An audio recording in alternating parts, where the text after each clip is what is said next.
आज हम अपने उर्दू मजमून का जो अनवान है श्रीनगर से कारगिल तक, इसकी तीसरी किस्त हम पढ़ने जा रहे हैं। तो पहले दो किस्तों में जो पहले दो अजवार थे हमारे, तो उनमें हमने श्रीनगर से कारगिल तक का जो सफ़र था उसके बारे में पढ़ा। श्रीनगर से कारगिल तक कितनी दूरी है। श्रीनगर से कारगिल तक बच्चों 210 किलोमीटर है, और जब कारगिल से हम लद्दाख की तरफ रवाना होते हैं तो 204 किलोमीटर।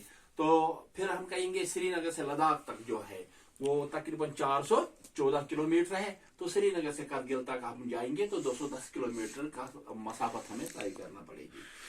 तो बच्चों, जब हम कारगिल से श्रीनगर की तरफ रवाना होते हैं तो श्रीनगर से जो भी गाड़ियां, चाहे वो कारगिल तक या लद्दाख के लिए रवाना हो जाए, तो कारगिल को वो रात के लिए ठहर जाते हैं। श्रीनगर से जब हम सफर के लिए रवाना होते तो पहले हमें गांदरबल का जिला, जो श्रीनगर कश्मीर का एक जिला है गांदरबल, उसके बाद कंगन से फिर हमें सेहत अफजा मकाम जो सोनमर्ग पहुंचते हैं। तो सोनमर्ग में सारे मुसाफिर 1 घंटे के लिए रुक जाते हैं। तो जो सोनमर्ग है वो दुनिया भर में सेहत अफजा मकाम है और अपनी खूबसूरती के लिए दुनिया भर में मशहूर है। तो ये जगह सियाहों के लिए जो दूर दराज इलाकों से, दुनिया के दूर दराज इलाकों से लोग इसको देखने के लिए आते हैं। तो लद्दाख जाने वाली सारी गाड़ियां तकरीबन, या कारगिल जाने वाली सारी गाड़ियां तकरीबन 1 घंटे के लिए वहां रुकती है। इसके बाद हम जब आगे की तरफ रवाना होते हैं अपने सफर पर, तो हम बालतल के मुकाम पर पहुंचते हैं। जब हम बालतल के नीचे पहुंचते हैं तो दाहिनी तरफ हमें दूर पहाड़ियों पर अमरनाथ का जो तीर्थ स्थान है वो नजर आता है, और बाईं तरफ ज़ौजला की सड़क। जब हम दर्रे ज़ौजला को अबूर करते हैं, ज़ौजला शहर को जब हम अबूर करते हैं, तो हम एक जगराफियाई फर्क को महसूस करते हैं, क्योंकि कश्मीर में सरसब्ज पहाड़, दरख्त, घने जंगल, लेकिन जब हम लद्दाख की वादी में दाखिल होते हैं, इस लद्दाख के एक खित्ते में दाखिल होते हैं, तो वहां सिर्फ हमें नंगे पहाड़ ही नजर आते हैं।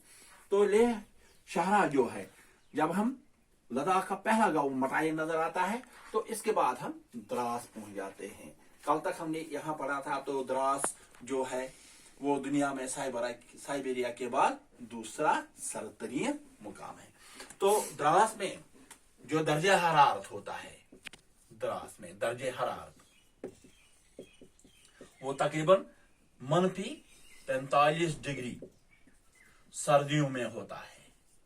सर्दियों में जो द्रास का दर्जे हरारत होता है वो -45 डिग्री गिर जाता है।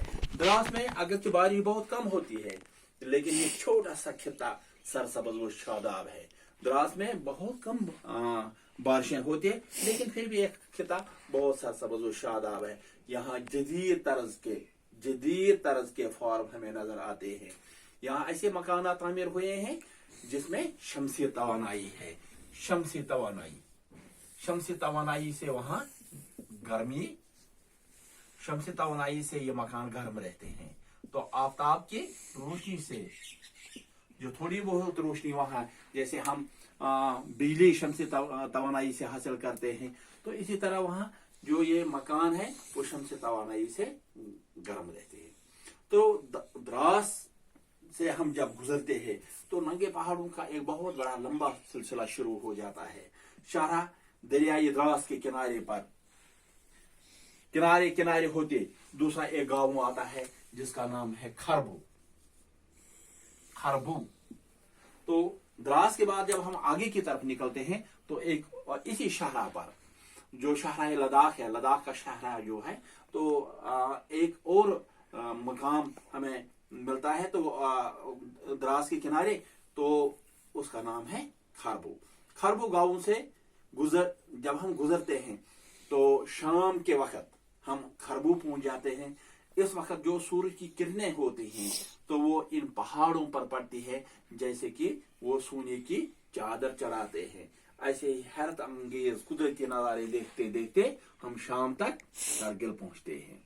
लेह के बाद कारगिल लद्दाख का सबसे ज्यादा आबाद और बारौनक कस्बा है। जो लद्दाख है, जो इस खिते लद्दाख का जो दो खूबसूरत कस्बे हैं, लद्दाख और करगिल। लद्दाख के बाद करगिल जो है ये बारौन कस्बा है लद्दाख खिते का।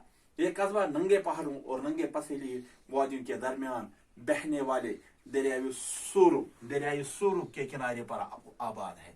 जो लद्दाख है, जो करगिल है, कहाँ आबाद है? ये नंगे पथरीली पहाड़ियों वादियों के दरमियान जो दरियाई सूरू गुजरता है उसी के किनारे ये आबाद है, इसलिए इसे सूरू वैली भी कहते हैं। करगिल को सूरू वैली भी कहते हैं। करगिल की ऊंचाई सतह समुद्र से तकरीबन 2750 मीटर है। तो करगिल जो सतह समुद्र से इसकी ऊंचाई है वो तकरीबन 2750 मीटर है।